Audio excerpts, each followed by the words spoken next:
Have you ever noticed that you're constantly justifying yourself? Your feelings, your choices, your boundaries, even your silence. I'm tired, that's why I can't make it. I'm not angry, just stressed. Let me explain why I need this. But here's what Carl Jung discovered.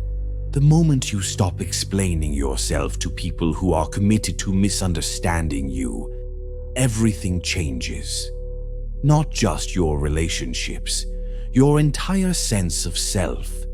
Because the need to explain isn't about communication, it's about something much deeper and much darker. Most people don't realize they're living in an invisible prison. It starts innocently enough. You justify why you're sad. You rationalize why you said no. You over-explain your absence, your mood, your decisions, hoping that if people understand, they won't judge you, won't abandon you, won't see you as selfish, dramatic, or difficult. But Jung saw this for what it really is, a symptom of a fractured self. When you constantly need others to validate your reality, you've lost touch with your own internal authority. You've made your existence conditional. You're asking for permission to feel what you feel, to want what you want, to be who you are. And that permission? You're seeking it from people who never gave it to you in the first place. Think back.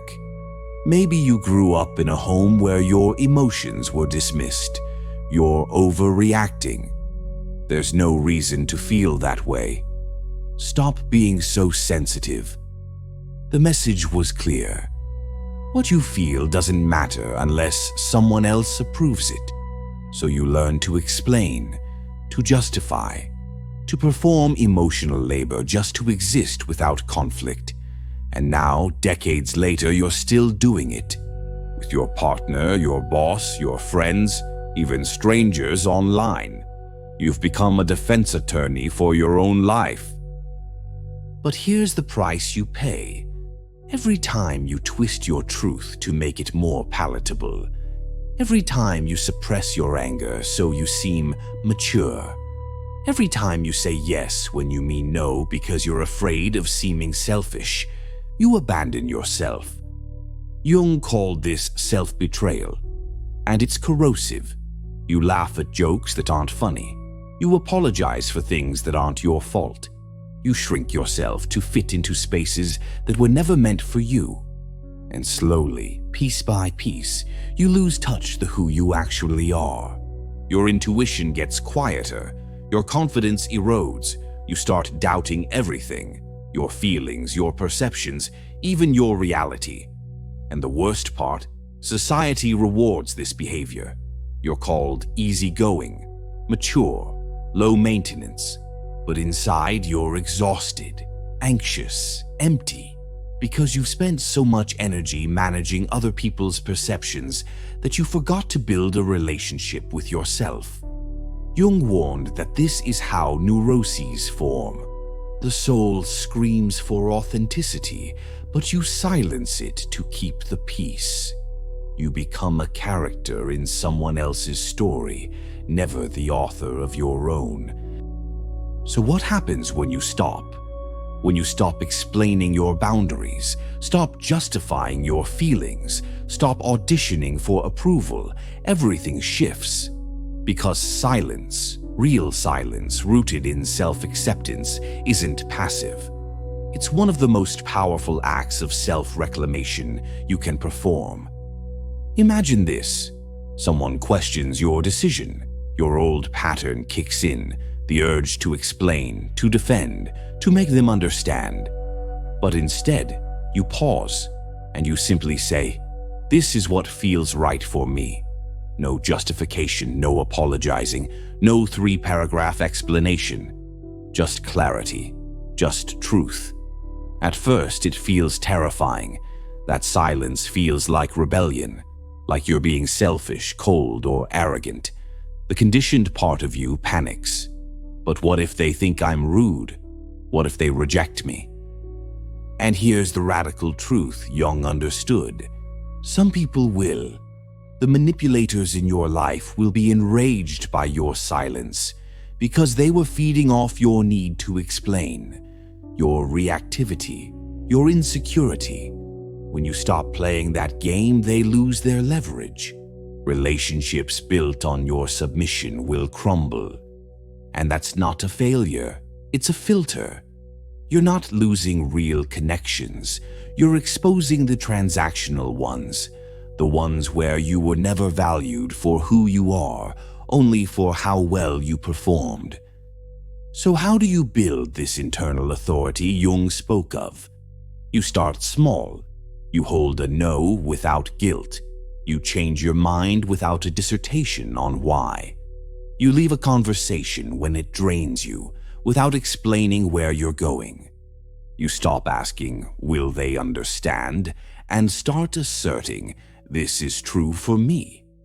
This isn't about becoming cold or closed off. It's about offering your truth as a gift, not a plea. When you communicate from a place of wholeness, not lack, everything changes. You're not trying to convince anyone. You're not performing. You're simply existing, fully, authentically. And people feel that. Here's the paradox Jung discovered. The less you seek approval, the more respect you command. Because integrity has a presence. It's quiet but unmistakable. When you stop negotiating your worth, when you stop outsourcing your self-esteem, you emit an energy that says, I am not available for manipulation. I am not on trial. I simply am, and the world adjusts accordingly. This is what individuation looks like in practice. You stop justifying why you need rest. You stop explaining why someone's behavior bothers you. You stop defending your dreams to people who don't have the capacity to support them. And in that space, that sacred, silent space, you finally hear yourself. You feel your feelings fully. You honor your intuition. You make decisions from your center, not from fear of disappointing others.